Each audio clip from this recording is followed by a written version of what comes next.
Welcome to Notebook Summaries. Today, we're diving into the long and really complex history of Laos, a nation that was truly forged at the crossroads of empires. We've broken our journey down into 5 key chapters, from the earliest humans all the way to the modern republic we know today. Okay, let's get into it. The story of Laos begins way earlier than most people think. We're talking tens of thousands of years ago. This timeline just shows you how incredibly deep the history is here. Long before any modern borders even existed, we see modern humans arriving, then unique cultures emerging. But the real game changer was the start of rice farming and bronze production, which really set the stage for more complex societies. And one of the most fascinating results of that is the Plain of Jars. Seriously, just picture thousands of these giant stone urns, almost like sarcophagi, scattered all over the landscape. We know it was some kind of burial site, but it points to a surprisingly rich society that was an important inland trading hub. So this is the big question, right? It's what archaeologists are still trying to figure out. We know what they were for, generally, but the full story of the people who made them is still one of history's great unanswered questions. Early on, you have to remember this region was heavily influenced by powerful, Indianized kingdoms like Funan and Qianlong. That just means they adopted a lot of Indian culture, religion, and government. And at the same time, you had the Mon people introducing Theravada Buddhism, which would become absolutely central to Lao culture. Okay, so all of this really sets the stage for what comes next, the first truly Lao kingdom. This right here was a pivotal moment. The ancestors of the modern Lao people, these Thai-speaking groups, began migrating out of southern China, mostly because they were being pushed out by Chinese expansion. This migration completely reshaped the region's demographics.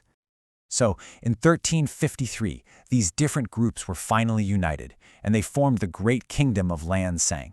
And the name means the land of a million elephants. That wasn't just for show, it was a symbol of military power. Elephants were basically the tanks of their day.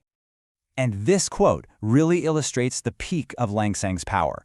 This was a true golden age of stability and wealth, so much so that it completely impressed the first European visitors who made it there. But, as is so often the case, this golden age came to a pretty dramatic end after the death of its greatest king. The problem was a succession crisis. With no clear leader, the kingdom just shattered into 3 smaller, rival kingdoms. And this division, it created a massive power vacuum that its powerful neighbors, like Siam and Burma, were more than happy to exploit. Later on, there was this one final tragic attempt at independence, but it ended in total disaster. The Siamese armies, now armed with modern European weapons, completely crushed the rebellion and then leveled the capital city of Vientiane, just burning it to the ground. So, the crucial point here is that this wasn't just a military defeat. For the Lao people, it was a demographic catastrophe. The Siamese forcibly moved huge numbers of people out of the area, a policy that led to a century of really harsh Siamese control. But then, in the late 19th century, a new foreign power arrived on the scene, and once again, the destiny of Laos was about to change. The French justified their intervention by basically creating this contrast. They pointed to the harsh reality of Siamese rule and framed their own colonization as a civilizing mission that would bring progress and unity. So, independence from France finally came in 1953, but it didn't bring peace, not even close. Instead, it dragged Laos directly into the Cold War, turning it into a proxy battlefield for the much larger conflict happening right next door in Vietnam.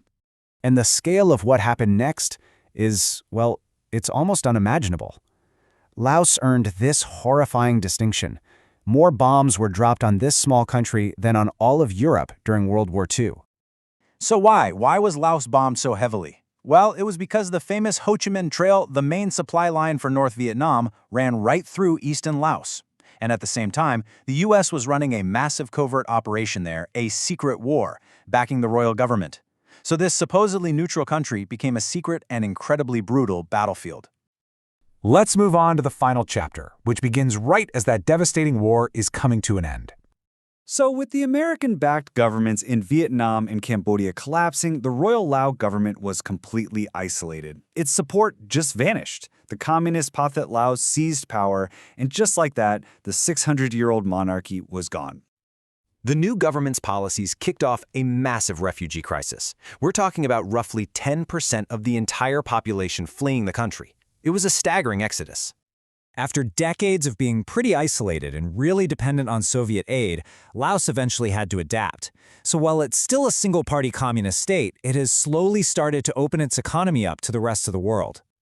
From the Plain of Jars to the Secret War, the story of Laos is really one of incredible resilience in the face of these huge external pressures. If you want to explore more quick country histories just like this one, check out our playlist, and of course subscribe to Notebook Summaries for more.